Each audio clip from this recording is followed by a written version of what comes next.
Question about the A350 800. As far as that aircraft's entry into service scheduled for 2016, right now, talked about 2 years or so before entering into service. It needs to enter final assembly. The A350 1000 entering 2 years before final assembly. Entering final assembly 2 years before actually delivering. Sorry. And as far as those types of lead times go, where are you in terms of developing the first parts for the A350 800 and actually getting that through the production system and into final assembly, what looks to be about a 2-year lead time before a new derivative flies? That's a good question. So for sure, there are completely different aircraft in terms of lead. The A380 is it's the same wing and it's the same engine, so that's a different concept. So for sure, the Dash 800 is entering 2016. Nothing changed. We have seen, obviously, we're observing our market. We're seeing orders going to the bigger size aircraft, and this is we like that as well. But we have customers, and we're committed to our customers, and we're committed to the Dash 800. We'll make sure that we deliver to our customer commitment. So the Dash 800 is a complementary member of the A350 family, and entry to service is 2016. Nothing has changed on that side. And as far as the production of that aircraft? As far as the production of that aircraft? It's not yet to be in production. It's not yet to be started in production. The parts are not yet to be started.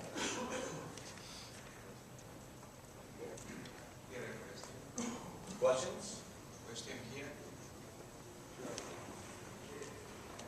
Can you share some elements? Can you share some elements of your risk sharing activity with your suppliers, or focus on some of those so we can understand a little bit better?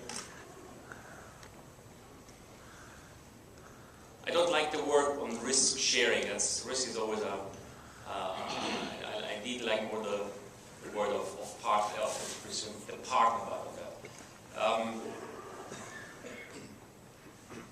On A350, we went to a new system policy. That means we have decided to go into a much bigger work package of integration rather than the other programs were much smaller work packages. So the commitment and the relationship with our partners are much more intensive. When it comes to highly integrated product and the integrated product to the rest of the aircraft, I would say, the advantage of bringing the partner more closer to Toulouse makes really sense. When these are work packages which are more defined, where the interface points are clear and the interaction with the rest of the aircraft, actually we've seen that it's very favorable to have people closer to the rich partner. So it depends on the work package. It depends really on that's a typical engineering answer. It depends, but it really depends on what type of work package. But the approach is we know we're not always perfect. We know that sometimes our information is not complete, so we need to make sure from our side. That's what we do. We make sure from our side that whatever something is incomplete or not completely clear, we bring to our suppliers the fastest reactivity and enable them to do their job and deliver to us. This isn't really a question, but it's just a comment. I know for you at the OEM level, you tend to lose visibility of what happens when you go down below the first tier, second tier, and so forth. But the Pacific Northwest has a very strong input into your airplane at the lower tier levels.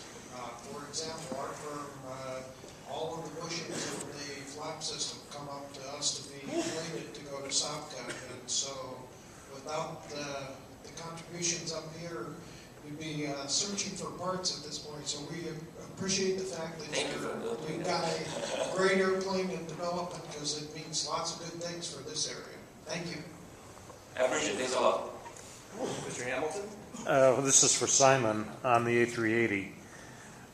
Tim Clark is already saying he wants another 10% economic improvement on the A380. It's been in service since 2006, 2007. And I just got across on my phone here a Reuters report out of Singapore that Airbus is exploring fresh ways on improving the sales by pursuing an engine improvement, in this case prompted by Rolls-Royce. Can you tell us a little bit about what Airbus might be thinking of to try to improve the efficiency of the A380? Tim Clark's 10% is a big, big number.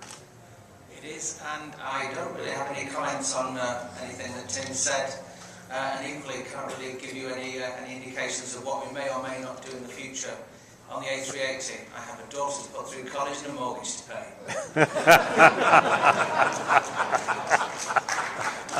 Well stated, sir. Well stated.